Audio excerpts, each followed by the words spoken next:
Today I'd like to talk to you about some silent foot problems. If they're silent, why do we need to bother with them? Let's take a couple of examples. First of all, let's talk about a silent bunion. That's where you get a bulge around the great toe joint, the bone sticks out, and many patients come in and it's just not painful at all.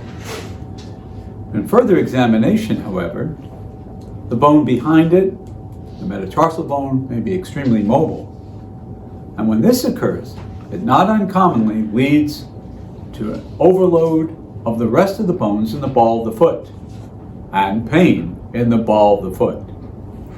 So if you have bunion and it's non-painful, but you're painful in the ball of the foot, it may well be related. It doesn't mean you have to do anything to fix the bunion, but you better do something to rebalance that foot to get rid of your pain.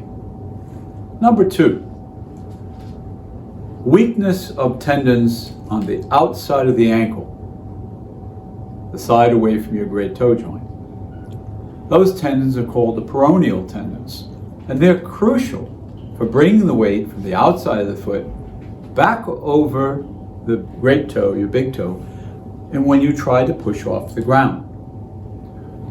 They often are not inflamed at all, but particularly in high-arched people, and sometimes even in flat-footed people, they just aren't working well.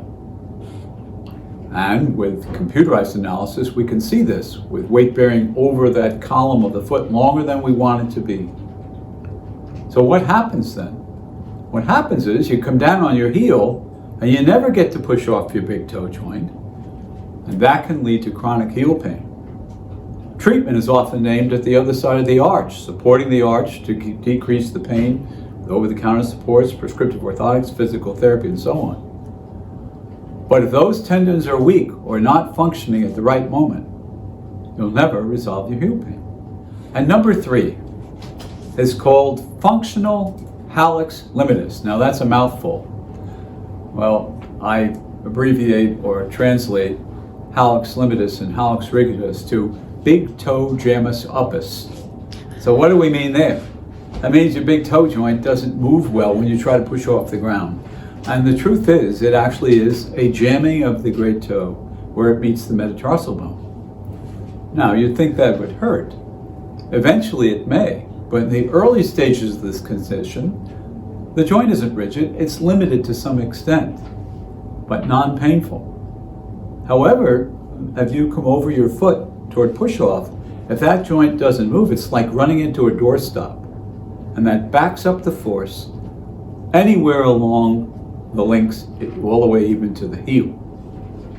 So once again, with chronic heel pain and other foot conditions, if you've got functional hallux limitus, and it looks like it moves normally, it may well not be. In examination, we can figure this out, and we can also see it on a computer exam.